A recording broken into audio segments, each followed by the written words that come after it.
Hey there, this is Patrick with Dallas Hockey Hangout, coming to you after a Stars 4-1 loss to the Tampa Bay Lightning. Sorry I've been away the past few games, been a little under the weather, but, probably for the best given how Dallas is playing lately. But yeah, let's just launch right into it. Always want to look at games with how should we be looking at the Stars team, and, we're looking at a team in trouble right now, or desperate, or just not playing well. They are obviously not the same team that they were to start the season. I do think that there's, a few factors contributing to that are starting to become obvious and are really just facts of the NHL schedule. So how should we be viewing this team? A team that needs to make some changes. I think, they had their 6-game losing streak in which they were systematically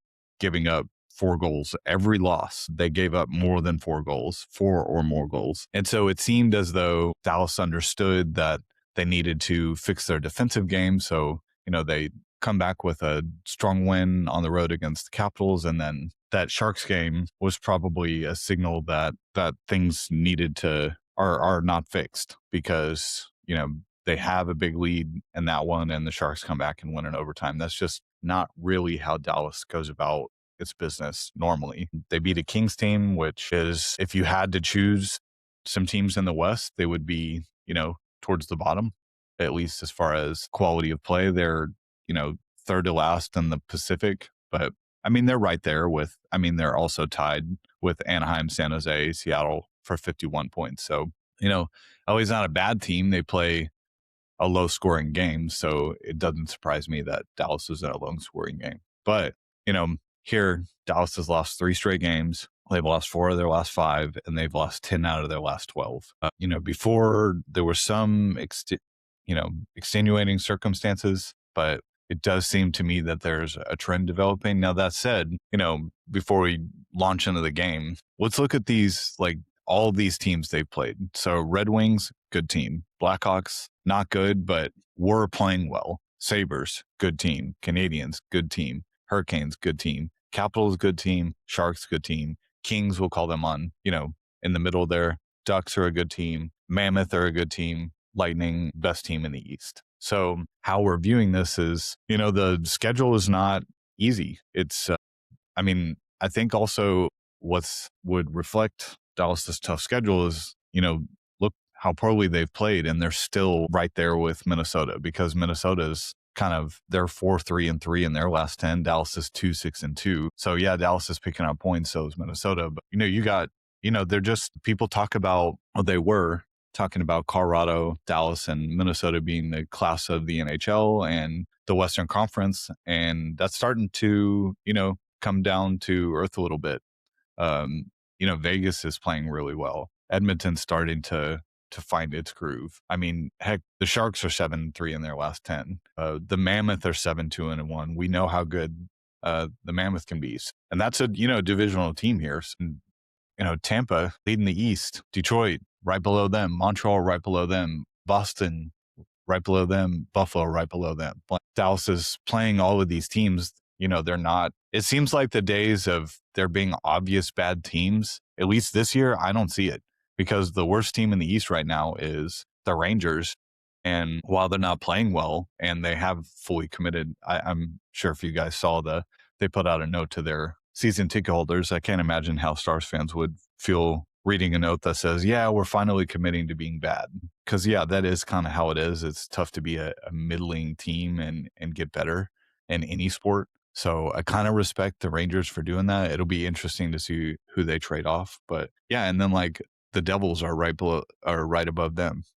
Yes, you have the Hughes injury, but the Devils have some good players. The entire NHL, specifically the East, but the West is stacking up as well.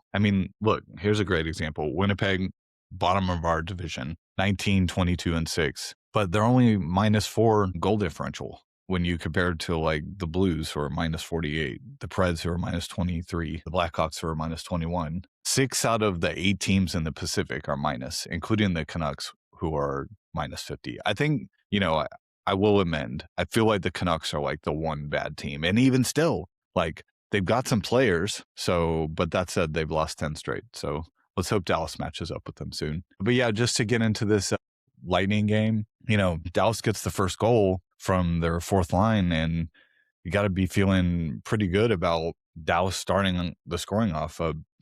They lose this game. It was just the fifth time in 25 games this year that Dallas has lost when scoring first lost in regulation. So you get a fourth line goal, it's net drive, it's early in the game. I really had a good feeling, with this game, thinking that Dallas was, it re-racked in between these losses. And, obviously you got big bad Tampa coming in, that they're going to meet them physically. And largely for the first period, it was impressive. I was really impressed with Dallas. They outplayed Tampa. It's unfortunate that, they get the tying goal by James, and it's 1-1 headed to the headed first intermission, and it felt like one of those periods in which Dallas played pretty well and probably should have had a lead. That said, the rest of the game was the Andre Vasilevskiy show. I mean, listen to this note. He's 17-4-3 in his past. That would be 24 games against Dallas. I'm sure that part of that is the Stanley Cup, which is crazy. 2020. I mean, it's been a long time, but Dallas only plays Tampa twice a year. So I would imagine that's factored into it. I mean, you talk about a stars killer. I mean, he's not scoring, but Vasilevskiy is as dominant as a goaltender as Dallas plays every year. He always seems to stand on his head. But really, if you look at his game, what I notice about him is he doesn't ever get swimming or out of position or lose his stick. It's just like he always seems in control. And I'm sure that the team feeds off that. Tampa, we'll talk about their game in a second. But yeah, they get the couple goals in the second. I mean, really, Dallas was playing well to start the second period. And they, all of a sudden, Tampa gets, it's 2-1 with the Hagel goal and then that Gensel goal at the end of the second. I would never suggest that Dallas was out of a game, but that Gensel goal with a minute 10 left in the second felt like the dagger, because Dallas has struggled to score lately, as evidence that they couldn't get any more goals. And, Tampa's defense is just incredible. Tampa's 20-1 when leading after two. So it was very highly unlikely that Dallas is going to come back. And then, I was a little disappointed with their effort in the third. And really, we can, pick nits on the Stars all day. But largely, I think this comes down to Tampa is just a beast right now. If you watch that game, you saw that they were all over Dallas defensively. Every puck battle was being challenged. Every board battle was being challenged and oftentimes won. And consequently, Dallas is just struggling offensively. They just can't seem to find that magic, offensively, just from a knowing where everyone is, passes hitting the tape, getting tip shots, finding rebounds. It just seems like nothing's working right now for Dallas. So I don't pretend to be a coach, but if I was coaching this team, I would be. Yeah, I know that it's really interesting listening to Gulletson after this game. He had a pretty impactful quote about when Dallas was humming to start the year. He had mentioned, you guys please find it, but he'd mentioned if Dallas was playing 750 hockey at the beginning of the year, Gulletson didn't really think they were a 750 hockey team. And that does apply to, they've lost 10 out of their last 12. Dallas is not a lost 10 out of your last 12 team. They're better than that.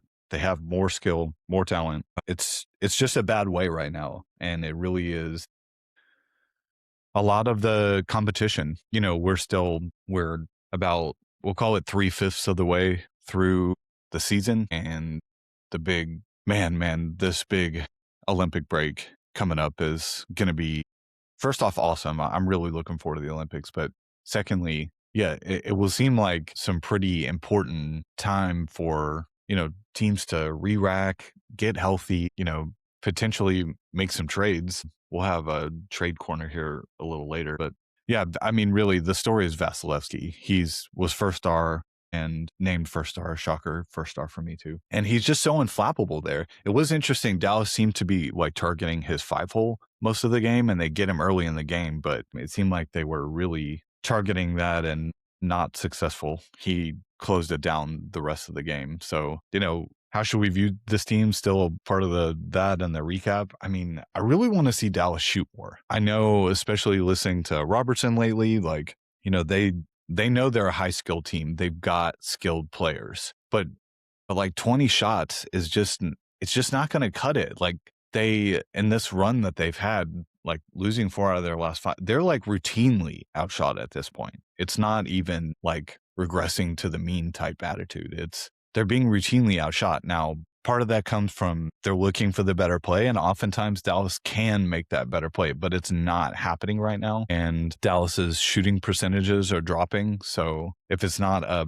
playmaking goal, it's been a shot goal. I mean, you can just think of these Wyatt chances, these Robertson goals, Moose goals. Like a lot of them are just really well placed shots. Some of them have come off great plays, but I think now that you're seeing some of those shots miss the net, all of a sudden everyone's wondering like, well, what's happened to Dallas? Well, what's happened is they're not playing very well offensively. They're not keeping the puck in the offensive zone, and they're not cycling. They're not, they're looking for that perfect play. And I just want to see them shoot more. I really want to see them shoot more from the point. I really feel like, there's Dallas can, thrive off what chaos that can bring off of a rebound that's spit out to the corner, but Dallas is right there. I mean, I've watched so many cycles this year of teams that are willing to just put, bad chances on net, but to just keep the cycle going. And I do think that Dallas needs to,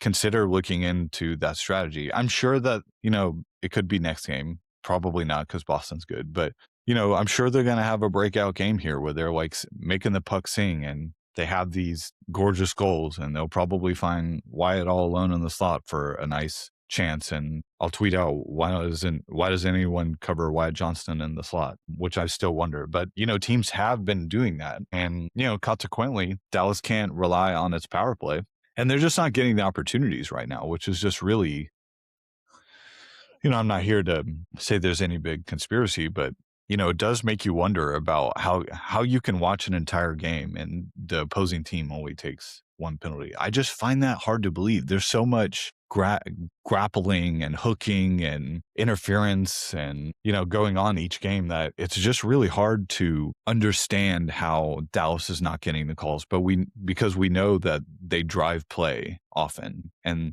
yeah, it's Dallas needs to, for lack of a better term, hit the drawing board again, because yes, they found their defensive game lately, but their offense is almost non-existent. I mean, at least the past, 3 games, they've scored 1 goal. That's not going to do it. 1 goal is not going to do it. And then, they get the win over LA. It was really 2-1. They got an empty net. So even in the win, they're not scoring a ton. And that loss against San Jose, they get 4, but I mean, their defense is just like nowhere to be seen. So I think I heard Razor say it on the broadcast, and I really subscribe to this. And this just being the case of it's a long season, it just seems like Dallas will get one phase of its game together, its defense, and then all of a sudden its offense is gone. Or let's say they get their PK together and then the power play is nowhere to be seen. The power plays, kind of been struggling lately. They're getting chances, but not putting it in. And it's not the like tool that it was for Dallas early in the season, where they were just so dominant. Now, hopefully Dallas at this point, I can't believe I'm saying this, but I wouldn't shoe in with the way Dallas is playing right now. I don't think it's guaranteed they're going to make the playoffs. You look at the standings and you'd say, okay, well, there's only like, 30 some plus games left. And yeah, Dallas is still in a great spot, but I mean, this is as bad of a run as I can remember. Almost, dare I say, worse than any run that Pete DeBoer had. I'm pretty sure that's the case because, they didn't lose 3 games in a row in regulation until the very end of last season. So they've done that several times now. And I just don't remember like a 6-game losing streak. Like it just seemed like Dallas was better about rebounding. Now, look, they're running a 3-game losing streak, but they didn't have Miro Heiskanen for that game against Utah or Anaheim out with family matter. That's obviously, going to make a big difference. I'm sure y'all saw that when he's not out there, Dallas really struggles to get the puck out. So Dallas is really struggling both offensively and, largely defensively. That's what, this 6-game loss that they were on, losing streak that they were on before this current 3-game losing streak. Yeah, they're giving up 4 every game. And, for why that might be the case, yeah, I mean, I'm sure that there are plenty of people inside that locker room that are also trying to understand like where Dallas's defensive game has gone and really where their offense has gone. Because like previous to that 6-game losing streak, they put up 5 against Toronto, 8 against Anaheim, 5 against San Jose, and 4 against a defensive minded LA team. Like, part of that is the power play struggling a little bit. I did want to note that I feel the loss of Tyler Seguin. It seemed like his energy, wherever you put him, was really valuable. And it felt like Dallas had a third line that can score, depending on, how you wanted to view it. But I mean, it does feel as though, I guess we'll just go here. We'll talk about the trade corner here in a second, but just, 3 stars real fast. It's Vasilevskiy. For me, I'm going to go with Ginsel's goal, late in the second. I thought that was crucial. So, and then, James, each one of those guys had a point each. So I would just flip it. I would go Vasilevskiy, Ginsel, James. But yeah, like trade corner, I feel like Dallas, man, especially looking at how the last few playoff series have shaken out, have shook. Boy, that's a good. Anyways, it seemed like, Dallas has been looking for another top 4 defenseman, and they will trade for, the Tanevs, and he has to walk. And, boy, that's another note, is like, it seems like Dallas is really missing Bichel, his physical presence, cycle ending physicality. But yeah, it seems like Dallas really might have to trade for, a top 9 guy, because right now it's a little too easy to defend the Stars' top 2 lines. And while the 4th line, had some juice against Tampa, largely these bottom 2 lines it just seems like it's just the same thing. Like, they're aggressive and might be getting some shots, and they might be cycling, but it's not, grade A level threatening. Dallas had that last year when they had Duchesne, Seguin, Marchment. So I think that's really where my focus is at, is how can they improve that third line. I saw a tweet from some other professionals in the industry thinking that maybe, that Dallas needed to make a big move. And, Dallas has made, big moves, several over the past 3 or 4 years. It does feel as though Dallas needs to do something like sooner than later, because now that said, I mean, with how the playoffs are going to shake out, very easily could just be that Dallas is playing for second or third in the division, and it's a matchup with Minnesota destined. But I mean, what if they fall into that wild card? That would be, you're potentially looking at playing Colorado in the first round or Vegas in the first round. That's not exactly too alluring anyways. So, Dallas has, some changes to be made. I do think that for me, my closed-minded view of it, I think they just need to shoot the puck more. I think that I just haven't seen those like lucky goals, those like gritty goals, and you need those in a season. It can't be all like bar down, like one-timers. How about like a clapper from the top of the blue line? Let's get some of those. I just like saying clapper. But yeah, Dallas really is struggling offensively, and then it's putting their defense under more stress. And conversely, Dallas has not played as well defensively, so they can't get the puck out of their zone. And, then it's just enough to get in and change, or get in and they find a play to be made, and the puck hops off the stick, and then next thing you know, they're back checking. It feels like a lot of that lately, where they get into the offensive zone and they do something, but it fizzles, and now they're back checking. And I mean, that was their first goal, is that, James, Dallas seems like they're in okay positioning, and then all of a sudden, a couple passes, tape to tape, James gets it and, puts a shot on goal quickly. It kind of seemed like maybe it surprised Ottinger, but, it's that like different shooting angles, different cadence, different, strategy. It seems like Dallas needs to change something offensively. So be curious to see how, the game against Boston goes. I mean, Boston, man, again, this is why we start every pod with how should we view this team, because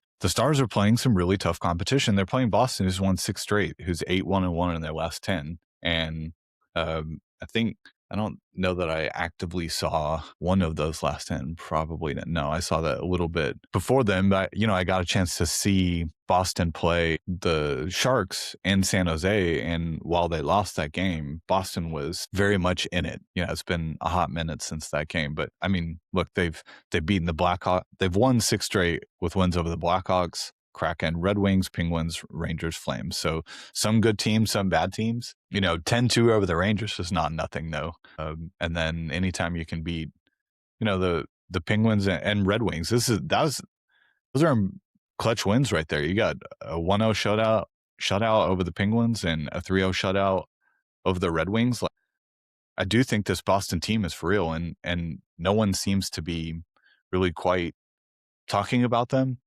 as much. But I think it's just because the East is so busy right now. But yeah, I mean, what can you say about Pasta? He's got 59 points in 44 games. He's playing over 20 minutes a night. 9 power play goals on the year, and his shooting percentage 13%. So he's still pumping out these numbers with a pretty low shooting percentage. And then Geeky has had a resurgence. 25 goals is leading the team. They do seem to be pretty top heavy. So you got Zaka with 14 after that, and then a few other guys with 10 goals each. That said, it's top heavy, but they seem to be doing a lot of it with defense. So it'll be pretty interesting to see what version of the Bruins the Stars get coming up. Are we going to see Swayman? He's just coming off, let's see here, a 4-2 win over Seattle. And Korpisalo is coming off a 5-2 win over Chicago. They both played Chicago, I guess. Oh, Seattle, I said. So yeah, it looks like Korpisalo played last. So I would expect to see Swayman against the Stars. So yeah, I mean, his numbers are good. He's 19, 11, and 2. His goals against average 277. His save percentage is above 900. Korpisalo's the backup there. But I mean, it's team defense as much as anything. So if anyone's like here ripping how Andre's playing, notice I really am not talking about him, because he was not bad against Tampa. I thought he made a lot of great saves and kept Dallas in the game. And, through the first 30 minutes of the game, it was a close game. But those goals at the end of the beginning or end of the period that Dallas seems to be giving up lately, they've got to shut that down. That's got to be a concerted effort for them to, actively play better defensively in the first minute and the last minute of a period. It does seem like an issue at this point. But that said, Goldson, it's still early. He's still learning his players, personalities, strategies. There's a lot of season left to go, and Dallas is still in a good position. They're still second in the division. But that said, it does feel as though the Stars are kind of running out of runway to play what they're capable of. Like I said, this stretch that they're in right now it's not a good reflection of largely who this team is. But I mean, when you play this poorly for such a long period of time, it does start to feel like this might be the norm. So, they got a tough game against Boston on Tuesday. I mean, Columbus is no schlub. And then you have to look at, so they play St. Louis at home on Friday and then on the road, Tuesday. But, they've already lost to St. Louis once this year. And while they are one of the worst teams in the division and the West, like, I mean, you can get Bennington, you can get in a low scoring game. And with Dallas not having its offensive legs, I mean, seems like a game St. Louis is going to feel good about staying in. So yeah, impressive, or it will be an exciting, impressive look at the Bruins on Tuesday. Kind of venturing into must-win territory.